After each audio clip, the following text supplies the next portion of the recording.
ওই তবে ভাদর মাসে কাদর জন ও তুই কাহাকে খাওয়ালি লো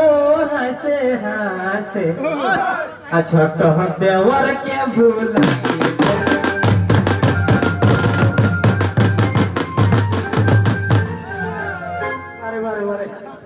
তবে ভাদর মাসে কাশি ফুল দিকে এক বাত নাকি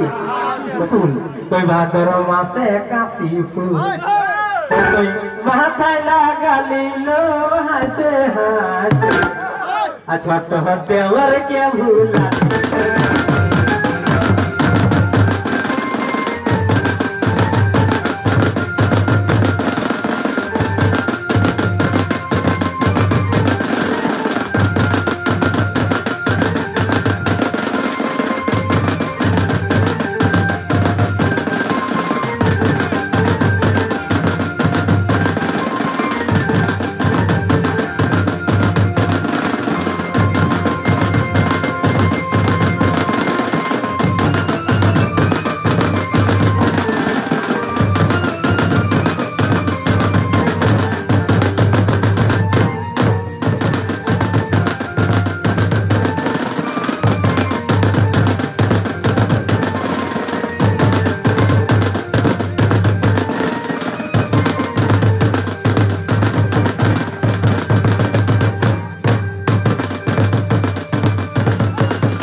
আধুনিক যুগে করে ঝুমের কইয়ে গো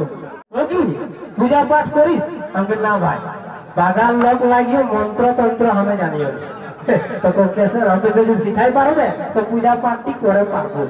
তো প্রধান তো দুটো মন্ত্র শিখাই দেবে ওই আমাকে দুটো মন্ত্র শিখা কি করে মন্ত্র ও মহাদেব মহাত্রাণ মহাযোগী মহেশ্বর সর্ব পাপ হরং দেব মথুরায়ে নমো নমঃ তবে আরো তার গুরু ব্রহ্ম গুরু বিষ্ণু গুরু দেব মহেশ্বর সাক্ষাৎ গুরু পরম ব্রহ্ম তস্मै श्री गुरुवे नमः नाम कभी एते संस्कृत हमर ख्याल नहीं होतो तब कैसे पढ़ल लिखल ना रहो कि ना हम तो सुई जाए में झुमर गाइयो मंत्रटा के यदि तो झुमर का आधार जे है पाइस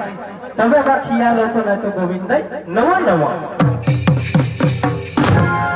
ठीक है तो मंत्र ताके झुमरी का गाने हमको सिखाई दे तो की कहो झुमर के मंत्र का झुमर हो सकता है इधर डिजिटल इंडिया नतुन है तो की करो महादेव महात्राणम महादेव महात्राणम अरे महाजोगी महेश्वर अरे भाई सर्व पाप हरण देव लोग मास्टर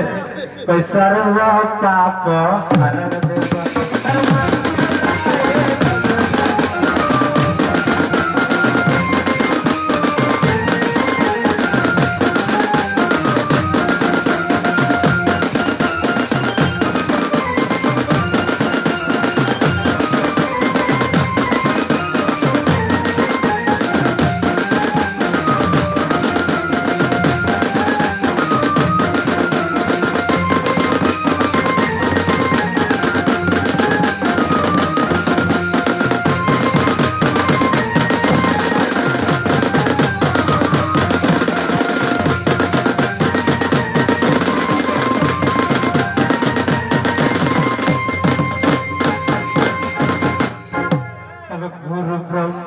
गुरु विष्णु गुरुदेव महेश्वर गुरु ब्रह्मा गुरु विष्णु गुरुदेव महेश्वर साक्षात गुरु